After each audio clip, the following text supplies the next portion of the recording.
네, 여러분 안녕하세요. 오마이커피의 시간입니다. 자, 오늘은 바리스타 허슬에서 새롭게 출시를 한 오토콤이라고 하는 디스트리뷰터를 한번 리뷰를 해보도록 하겠습니다. 일단은 개인적인 생각에 이 오토콤 같은 경우에는 홈카페 장비는 아니라고 생각을 합니다. 요거는 철저하게 현업에서 일을 하고 있는 바리스타들을 위한 어떤 그런 툴이라고 생각을 하시는 게 좋을 것 같고요. 리뷰 자체도 실제로 업장에서 사용을 한다는 가정하에 진행을 하도록 하겠습니다. 물론 홈카페에서도 사용을 할 수 있습니다. 있으면은 아마 여러모로 편리하기는 할 거예요. 근데 만약에 홈카페를 기준으로 리뷰를 한다라고 하면은 실제로 요거를 사용을 했을 때 맛이 어떻게 바뀌는지, 어떤 점이 좋아지는지 이런 것들을 이야기를 해야 되는데, 사실 그런 부분에 있어서는 딱히 할 이야기가 별로 없습니다. 사실 요거 말고 기존에 전에 잠깐 보여드렸던 이런 간단한 WDT 툴만 있으셔도 사실 요것만 시간만 조금만 들이시면은 뭐 비슷하거나 아니면 실제로는 더 맛있게 추출을 할 수도 있거든요. 물론 돈이 많으시면은 구매하셔도 상관없습니다. 일단은 이 오토컴을 사용을 해갖고 커피 맛이 상승을 했다. 이렇게 말을 하려면은 적어도 하루에 뭐 수십 번, 수백 번 그 이상 추출을 해야 되는 그런 어떤 업장의 상황에서는 충분히 그렇게 이야기를 할 수 있을 것 같거든요. 일단은 저는 지금 이거 한 일주일 정도 사용을 했습니다.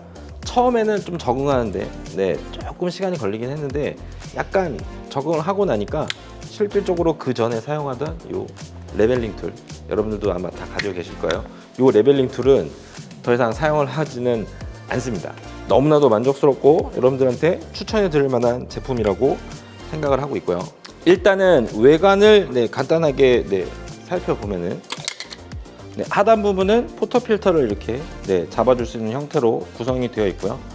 이쪽에는 12개의 침이 이렇게 돌아가고요. 뒷부분 같은 경우에는 슬라이드가 있습니다. 그래서 내리고 올리고가 가능하고요. 뒤에 보면 잠금 장치가 있죠. 잠금 장치를 밑으로 내리면은 실질적으로 핀이 조금만 들어가고요. 잠금 장치를 위로 올리면은 더 깊숙이 들어가는 그런 형태입니다. 그리고 이쪽에 보시면 손잡이 이렇게 딱 고정시킬 수 있는, 홀딩할 수 있는 장치가 있습니다. 이렇게 눌러서 이런 식으로 눌러서 고정한 상태에서 사용을 하시면 되는데, 요거마저도 하단부에 보시면은 육각 렌치로 이렇게 풀 수 있게 되어 있습니다. 요거를 다 풀으시면은 요 손잡이 위치도 다 원하는 대로 바꾸실 수가 있습니다. 요거는 뭐 실제로 구입을 하시는 분들은 아주 쉽게 바꿀 수 있으니까 크게 걱정 안 하셔도 될 것 같고요. 돌리는 방법은 손가락으로 이렇게 돌리는 게 아니고 손바닥을 이용해서 이런 식으로 굉장히 편하게 돌릴 수 있게 구조가 됐습니다. 굉장히 아이디어가 좋은 것 같아요. 이건 인증입니다, 정말. 일단은 업도징은 추천을 하지를 않습니다. 업도징을 한번 해볼게요. 좀 누가 봐도 굉장히 많이 담았거든요. 굉장히 업도징을 한 상태에서 풀어주게 되면은 평탄화가 되지를 않습니다. 이게 입자하고 입자 사이가 다 풀어지면서 전체적으로 볼륨감이 업되거든요. 볼륨감이 업되면서 이 은색 부분, 이 링까지 원두가루가 치고 올라오면은 이미 올라온 거는 아무리 돌리셔도 평탄화가 되지를 않고 그냥 사이드에 쌓여 있습니다. 이렇게 되면은 가운데 부분이 조금 푹 파인 약간 그런 느낌이긴 하거든요. 물론 이런 식으로 템핑해서 쓰셔도 크게 문제는 없습니다만, 이런 거 하나하나가 다 변수기 때문에 결코 추천을 드릴 수는 없을 것 같고요. 두 번째로는 이 툴을 사용하실 때는 수평이 굉장히 중요합니다. 이 평탄화 작업이 되는 것 자체가 무조건 여러분들이 서 있는 바닥하고 평행하게 평탄화가 작업이 되기 때문에, 뭐 다른 영상 보거나 아니면 쇼츠 같은 데 보면은 얘를 이렇게 들고 하시는 분들 계세요. 이렇게, 물론 이렇게 하셔도 되는데, 이렇게 하실 때는 반드시 포터 필터가 바닥하고 최대한 수평으로 놓고 만지셔야 됩니다. 그렇지 않고 기울여서 한다 그러면 기울인 상태에서 이렇게 평탄화가 되기 때문에 쏟아지겠죠. 이런 식으로 쏟아집니다. 그렇기 때문에 가급적이면은 테이블에다가 놓고 사용하는 거를 추천을 드립니다. 그러면은 아무 문제가 없겠죠. 그리고 저는 지금 바텀리스를 쓰는데 처음엔 좀 불편할 거라 생각했는데 지금은 익숙해져 갖고 바텀 니스로도 뭐 바닥에 놓고 하는데 전혀 문제가 없습니다. 그리고 보통 아마 이렇게 스파웃이 달린 걸 쓰실 텐데 그건 더더욱 편하겠죠. 그냥 이렇게 올려놓고 쓰면 되니까. 다음으로 이야기를 할 거는 미분의 이동입니다. 이 부분이 진짜 재밌었는데, 네, 요게 원 운동을 하잖아요. 그럼 당연히 원심력이 생기겠죠. 네, 그래서 원두가루 자체가 사이드 쪽으로 밀려나가는 힘이 생기는데, 당연하게도 조금 더 가벼운 입자, 좀 작은 입자, 우리가 흔히 이야기를 하는 미분 같은 입자들이 먼저 밀려나갑니다. 네, 그래서 어디까지 이동을 하느냐, 바스켓 끝부분, 벽 쪽 부분까지 다 이동을 합니다. 물론 조금 돌려서는 그런 현상이 일어나진 않는데, 네, 많이 돌리면 많이 돌릴수록 미분 자체가 벽 쪽으로 다 밀려납니다. 처음에는 윗부분에서만 발견이 돼서 그냥 위에 있는 부분에 있는 어떤 미분만 이동을 하나? 라고 생각을 했는데, 살살살살 파보니까 다 이동을 해 있습니다. 요거는 실제로 추출을 해서 보여드릴 거예요. 미분이 이동한다는 걸 뭘 의미를 할까요? 네, 미분이 다 벽으로 붙었다. 요거는 결과적으로 에스프레소 추출샷 자체를 미분을 제거한 상태에서 추출한 거랑 비슷한 효과를 낼 거라는 의미입니다. 당연히 이제 추출 시간 자체는 굉장히 빨라지고요. 하지만 이게 단순하게 입자를 굵게 만들어서 빨라진 게 아니기 때문에 수율 자체는 굉장히 좋습니다. 네, 대신에 맛 자체는 굉장히 좀 깔끔하고 산미가 살짝 좀 부각되는 느낌, 굉장히 클린한 느낌의 어떤 에스프레소가 나오거든요. 그래서 이건 실제로 추출해서 보여드릴게요. 첫 번째로 디스트리뷰터를 많이 돌린 거, 두 번째는 한 3번에서 한 5번 정도만 딱 돌려주고 말게요.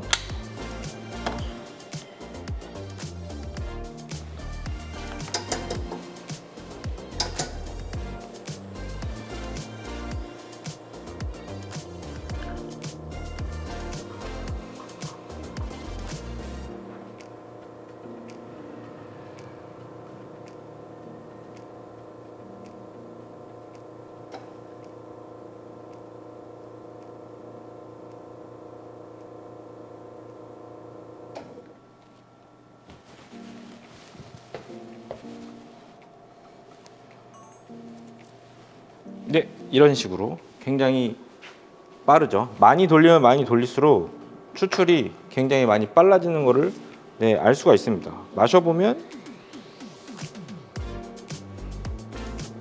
확실히 좀 깔끔하고, 저는 개인적으로 조금 심심하다고 느껴지기도 하거든요. 요거는 원두에 따라서 또 여러분들이 원하는 대로 맛을 맞출 수 있는 변수가 되니까 또 여러모로 좀 재미있게 활용을 해볼 수 있는 팁이 되지 않을까 생각이 들고요. 하지만 어떤 샷의 일관성을 본다라고 하면은 그렇게 좋은 건 아니죠, 사실은. 몇 번을 돌리던 평탄화만 잘 해서 추출을 하면은 샷이 일관될 줄 알았는데 그렇진 않죠. 젠장. 이 이야기는 오토컴을 사용을 할 때는 적어도 돌리는 횟수라던가 양이라던가 이런 거를 그래도 어느 정도는 조금 통일시킬 필요가 있습니다. 지나치게 어떤 사람은 짧게 돌린다거나 어떤 사람은 굉장히 길게 돌린다거나 이러면은 샷의 일관성은 오히려 더 떨어질 수도 있습니다. 자, 그리고 이렇게 추출을 하시면은 기존에 여러분들이 가장 많이 쓰던 이 레벨링 툴은 사실 쓸 필요가 없죠. 잘 레벨링이 됐는데 굳이 이걸로 망칠 필요가 없습니다. 그러면은 레벨링 툴은 없앨 수 있다고 치면 과연 아마 이 부분 많이 궁금하실 텐데 도징컵도 없앨 수 있는가? 이 부분 굉장히 궁금해 하실 거예요.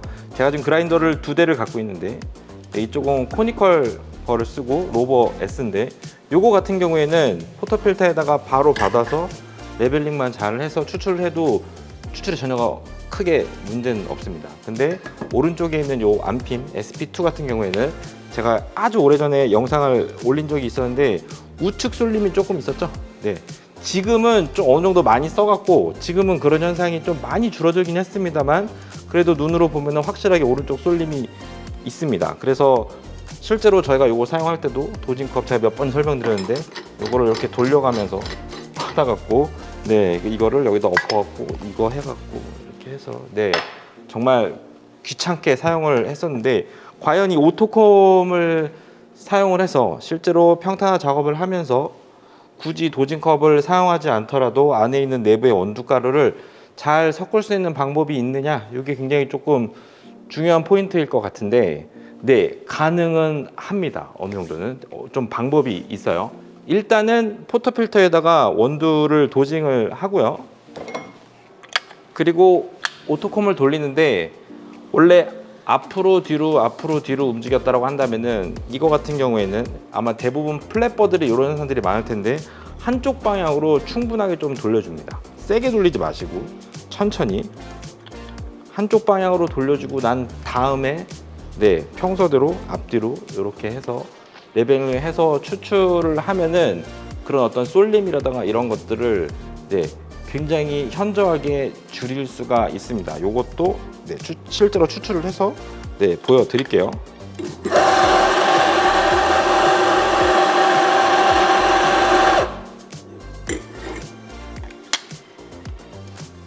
놓고 한쪽 방향으로 한 6번 정도 최소한,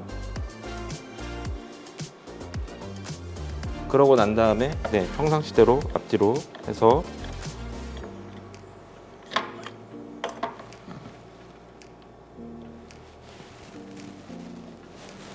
추출을 할 거고, 나머지 하나는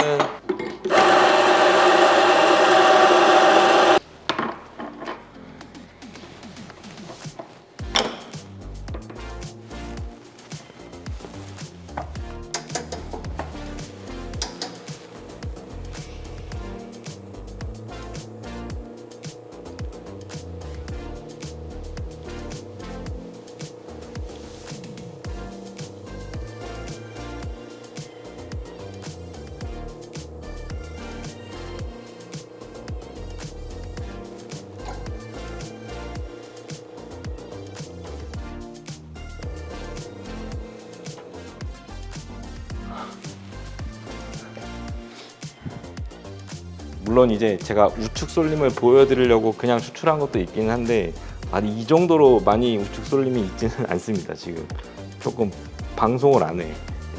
샷 나오던 거를 보고 오토컴을 이용해서 도징컵 없이 추출한 게 마음에 드셨다고 한다면은, 제 생각인데 도징컵 없이 바로 받아서 오토컴으로 추출하셔도 괜찮을 것 같습니다. 마음에 안 드시면은 어쩔 수 없이 도징컵으로 하셔야 되고요. 저는 이 정도면은 충분하지 않나 라는 생각을 하기 때문에, 실제로 이 도징컵 사용도 이제 매장에서 조금 없앨 수도 있지 않을까라는 기대를 지금 굉장히 많이 하고 있고요.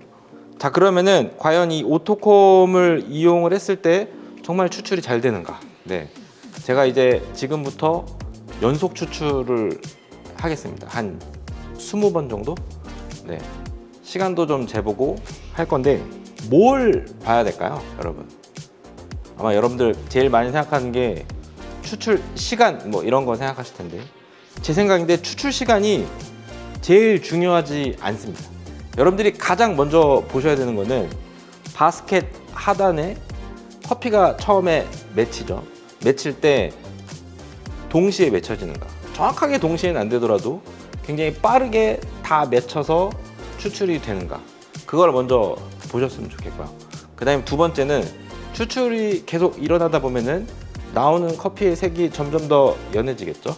네, 연해질 때 바스켓 하단 부분에 전체적으로 고르게 색깔이 변하는가. 네, 요거를 두 번째로 보시면 됩니다. 네, 그러고 난 다음에 세 번째로, 네, 추출 시간도 좀 다 어느 정도 일정하다면 정말, 네, 좋겠죠.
어떠신가요? 저는 지금 추출하느냐고 거의 못 봤습니다.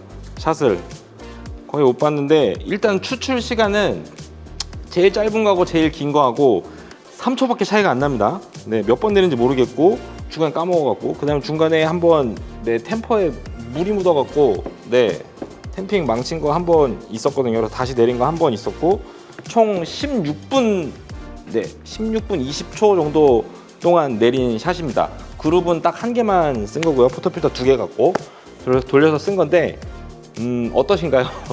네, 추출 모양이라던가 이런 것들이 아마 다 똑같지는 않을 거예요. 네, 당연히 다를 겁니다. 어느 정도 편차는 있을 거라고 생각을 하는데 마음에 드실지 잘 모르겠습니다. 저도 편집해 봐야 알겠죠. 실제로 사용하면서 어떤 걸리는 시간이라고 해야 될까요? 네, 아무래도 기존에 쓰던 이런 툴보다 조금 더 추출 준비하는데 걸리는 시간이 좀 더 오래 걸리지 않을까 이런 거를 걱정하실 분들도 많을 것 같아요. 네. 저도 그런 쪽으로 걱정을 굉장히 많이 했었는데 실제로 사용을 해보니까 그렇지는 않습니다. 네. 일단은 심리적인 안정감이 있습니다. 네. 요거를 썼을 때 레벨링만 별 문제 없이 되면은 사실상 샷이 실패했을 거다. 이게 무슨 뭐 나가기 힘든 정도의 어떤 그런 샷이 추출될 수도 있겠다라는 어떤 그런 불안감이 없습니다. 그래서 굉장히 좋았던 것 같고요. 바쁘다라는 게 개개인별로 굉장히 다릅니다. 저희는 점심 때만 잠깐 바쁜데 뭐 심하면은 뭐 3, 40분 동안 뭐 한 100번 정도 내려야 될 때도 있고 아마 그럴 때는 조금 버거울 수도 있을 것 같아요. 근데 좀 더 적응이 되면은 네, 좀 좋을 수도 있겠죠. 요거는 지금 추출되는 거 모습하고 제가 16분 정도 걸려서 한 거니까 이런 거 잘 생각하셔서 네, 내 매장에서 쓸 수 있을지 감당할 수 있는지 없는지를 먼저 좀 확인을 조금 네, 해보시면 좋을 것 같습니다. 네, 방금 말씀드렸다시피 처음에는 확실히 조금 적응이 안 되는데 역시 사람은 적응의 동물이라고 계속 쓰니까 적응되니까 저는 굉장히 좀 편리했던 것 같고 오히려 이거보다 더 편리했다 이렇게 말씀드리고 싶고요. 대신에 이제 욕심이 끝이 없죠. 그죠? 네. 쓰다 보니까 아 이런 것도 나왔으면 좋겠다라는 생각이 되게 많이 합니다. 요즘에는 그라인더가 네, 포토필터를 딱 갖다가 대면은 네, 그람 수까지 딱 맞춰서 나오는 그라인더들이 있죠. 그라인드 바이 웨이트라고 하나요? 네, 그런 그라인더들이 이미 말코닉에서 나왔었고 그리고 다른 아마 회사들도 지금 거의 대부분 준비 중일 거라고 확신합니다. 많이 나올 거예요. 그런 거하고 물려서 쓰면은 지금 저울 재고 숟가락으로 그람수 맞추고 이러는데 걸리는 시간이 굉장히 그게 제일 컸기 때문에 실제로 이거 돌리는 시간은 얼마 안 걸렸어요. 네, 그래서 무게까지 재주는 그라인더가 있으면 정말 좋겠다. 정말 사고 싶다. 돈만 있으면 그런 생각을 굉장히 많이 했었고요. 그 다음에 이것보다 더 좋은 툴이 뭐가 있을까? 지금으로서는 저는 상상력의 발동이 잘 안 되는데 아마도 요거를 조금 자동화할 수 있다면은 그래서 요게 뭔가 모터가 달려 있고 그래서 포토필터를 딱 갖다 대면은 알아서 탁 내려와서 자기 혼자 탁 돌아가고 레벨링 해주고 옆에 오토 템퍼에다가 탁 넣고 그냥 바로 추출하는 그런 거 있으면은 와 대박이다. 그런 거가 있다면은 뭐 한 돈 100만 원이 넘더라도 충분히 저는 무조건 사지 않을까 이런 생각이 들었고요. 그거 말고 더 말씀드릴 만한 게 뭐 있었지? 이거를 처음 딱 주면은 얘를 어떻게 잡아야 될지를 모르시는 분들이 많거든요. 뭐 여기를 잡는 분도 있고 뭐 어디를 잡아도 상관없는데 여기는 잡으시면 안 됩니다. 네, 여기. 만약에 얘가 위에 있으면 상관이 없는데요. 이렇게 내려가 있는 상태에서 모르고 내가 포토필터를 끼우려고 그러다가 하면은 네, 보이시나요? 네, 잘못하면은 핀이 망가질 수도 있습니다. 그래서 반드시 얘는 끼우실 때 얘가 위로 올라가 있는 상태에서 쓰셔야 되기 때문에 잡으실 때는 이렇게 잡으시던가 아니면 저는 여기 잡거든요. 이러면 그냥 이렇게 잡습니다. 이게 제일 편한 것 같아요. 이렇게 있다가 이런 식으로 네, 이런 식으로 쓰는 게 제일 편했습니다. 그거 하고 그리고 원두를 받고 난 다음에 저도 간략하게 이렇게 태핑을 합니다. 태핑을 하는데 이거 굉장히 세게 하시는 분들 계세요. 이렇게 네. 이러면은 이미 어느 정도 압축돼서 네, 이렇게 뭉쳐지죠. 이런 상태에서 얘를 놓고 돌리면은 안 풀리는 경우가 있습니다. 그냥 이 원두 폭 자체가 아무리 돌려도 그냥 같이 돌아요. 네. 그래서 태핑은 가급적 심하게 하지 않는다. 그리고 이렇게 원투퍽 자체가 같이 돌아가면은 푸는 방법은 아주 짧게 이런 식으로 해서 뭉침을 살짝 풀고 난 다음에 돌리시면은 잘 됩니다. 네. 그래도 안 하시는 게 좋겠죠. 그거 하고 또 뭐 있을까? 그 다음에 바늘. 요 바늘 같은 경우가 쓰다 보면은 휘는 것 같습니다. 네, 바리스타 허슬 공식 유튜브 채널에서도 그 얘기를 언급을 했거든요. 그래서 얘를 풀러서 뒤를 이렇게 풀으면 얘가 빠지니까 얘를 위에서 아래로 쳐다보고 네, 얘가 일자로 되어 있는지 혹시 굽어져 있지는 않은지, 만약 굽어져 있다면은 펴서 쓰실 수 있으면 펴서 쓰시고, 좀 심하다 싶으면은 어차피 교체용이 네, 정품 케이스 안에 같이 동봉돼서 오니까요. 수시로 확인을 해서 뭐 교체를 해야 되는 게 있으면은 빠르게 네, 교체를 해주면 좋겠죠. 네, 일단 리뷰는 여기까지고요. 가격 얘기를 안 할 수가 없는데, 가격은 호주 달러로 200불 정도 했습니다. 그러니까 직구했을 때 한 20만 원 초반, 한 20만 원 정도였던 것 같고, 얼마 전에 네, 국내 회사에서도 요거를 공구 형태로 했었죠. 한 25만 원 정도 했었던 것 같은데 어떠신가요? 여러분 생각에 비싼가요? 저는 과감하게 말씀드리는데 싼 것 같습니다. 네. 뭐 이거를 만드는데 들어간 뭐 재질이 뭐고 뭐 이게 뭐 얼마나 비싼 부품이 들어갔다 이런 얘기를 하실 분들인데 저는 그런 건 잘 모르겠고요. 그냥 이 아이디어 자체만으로도 충분히 줄만한 네, 그런 금액이라고 생각을 합니다. 그리고 실제로 매장에서 사용했을 때 가지고 올 수 있는 어떤 이점이라던가 이런 걸 생각하면은 20만 원이 아니고 뭐 40만 원, 60만 원이어도 저는 아마 사지 않았을까. 네, 그런 생각을 하고 있습니다. 오늘 리뷰는 여기까지고, 다음 영상은 아마 영상이 아니고 랜선 커핑이 될 것 같습니다. 네, 또 에티오피아가 될 것 같은데 베르데 트레이드 네, 에티오피아를 아마 올해 마지막으로 랜선 커핑을 하지 않을까 생각을 합니다. 스케줄 잡히면은 바로 알려드리도록 네, 하겠습니다. 네, 오늘 내용이 도움이 되셨거나 재밌으셨으면 구독, 좋아요 잊지 말고 눌러주시고 다음에 더 좋은 내용으로 찾아뵙도록 하겠습니다. 안녕히 계세요.